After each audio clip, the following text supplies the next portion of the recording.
Hello VBC drummers, welcome from the drum cage. You guys are familiar. This is a quick video, as you saw in the email, just to explain the click track that we're now going to be using every week, and we want all of you guys to learn, and just showing you a little introductory video and then also how to do what you need to do to use it on Sunday. So you guys come into the drum cage, you'll see this now. There's an iPad sitting here. So when you come over here, just go ahead and click the home button, swipe to unlock. And if it's not open, this is the screen you'll see. So right here at the bottom, metronome. Hit that guy, and boom. This is what you'll see. So this has the set list for every week. It'll be loaded in there. So right now, this is the set list for Sunday. And these are the songs in the set. So to use this, it's very simple. To start a click, hit the title.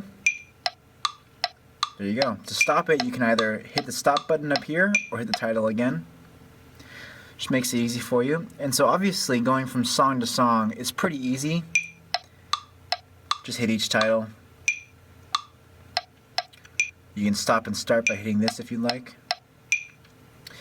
And so I have no doubt that all of you will be able to do that really easily. The hard part about running a click track in our church is that a lot of times the band will go off. Meaning that they'll either slow down and they're not following you, or they'll speed up.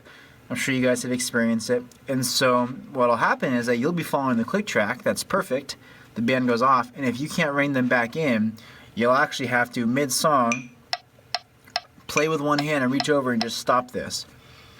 And then hopefully later in the song, maybe there's a break before a bridge, or maybe there's an instrumental without drums or whatnot. You can start it again then, and then get everyone back on tempo. So that's definitely the hardest part about running a click with our band, is just having to start and stop it all the time. And you know, that's something that as our musicians become more familiar with using a click track, and as our drummers become better at using it, it really won't happen later down the road, but for right now, that'll definitely be your biggest challenge. I'm telling you right now, get used to it. So that's it. I mean, it's pretty easy. The only other things you need to know how to do are, you know, for example, if Dan says, hey, I actually don't want to do sing, sing, sing at 145 beats per minute. Say I want to do it at 147, for example. So you just come over here to the tempo meter right here. Go ahead and hit on that, and this screen comes up. So you can either use this scroll wheel and just scroll up and down till you get to the tempo you want. Or if, say, Dan's playing the guitar and he's saying, oh, I'll do it this fast, you can just tap with him as he's playing, and then it'll automatically pull the tempo up. So then you just click away over here, closes that screen, and you're good to go. Now notice how this says 101, that's the beat that we're currently hearing, but in the set list for Sing, Sing, Sing, it still says 145. That's because we haven't saved it, and this is important because if you make a change and you don't save it, then when you come back on Sunday, the tempos will all be wrong. So after you do what I just did with the tempo, it's important that you go to the set list for that song, click and hold it, and then this screen will pop up which says replace. So just click OK or cancel. I'm going to click cancel because I don't actually want to overwrite this, but if you wanted to overwrite it and save it for Sunday, you would click OK. And then the very last button that you guys might hit is this one in the corner here. So right now with the iPad here in landscape mode, this is how we play with it. This is how it's going to be on Sunday mornings, but this isn't how we set it up. So I hit this, you'll see the whole screen just changed. If I can take this out, kind of turn it.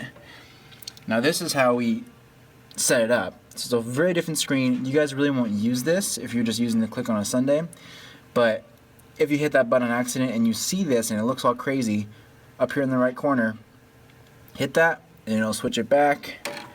You guys can go back to how you were and you're good to go. One last thing that I forgot to mention here is that if you haven't used the click and you don't know where to get it into your headphones, go to your My Mix and it is channel 13, click loop. So if you need to hear more of it, it is kind of hard to hear in the mix sometimes, you would go over here to click loop and crank that sucker up so you can hear it. And that's it. Now just some final thoughts on the click. You know, I've been using the click here for a while, and it's still a struggle sometimes. But the big thing we want to push is that we want to use the click as a tool for our musicians to get better with timing, right? And so when the band goes off, like we talked about stopping and starting the click, that's always a last resort. We really want to, if we can, leave the click running you stay on beat and then have the band come to you and meet you there. And in rehearsal, you really stick to your guns. And if the band goes crazy and they can't stick to it, then you call them out on it and they follow you, because we really want to be to the point where everyone's perfectly on time. They don't even have to think about the click, and it just makes it so we have less distractions regarding timing when we're trying to worship on a Sunday. And that's it, guys. That's how you use the click track. You know, you can always call or text me or Dan if you have questions about how it works or how to use it. I think it'll be a learning curve for all of us, but it'll be a really good thing for our ministry, I think. So good luck. May the click be with you.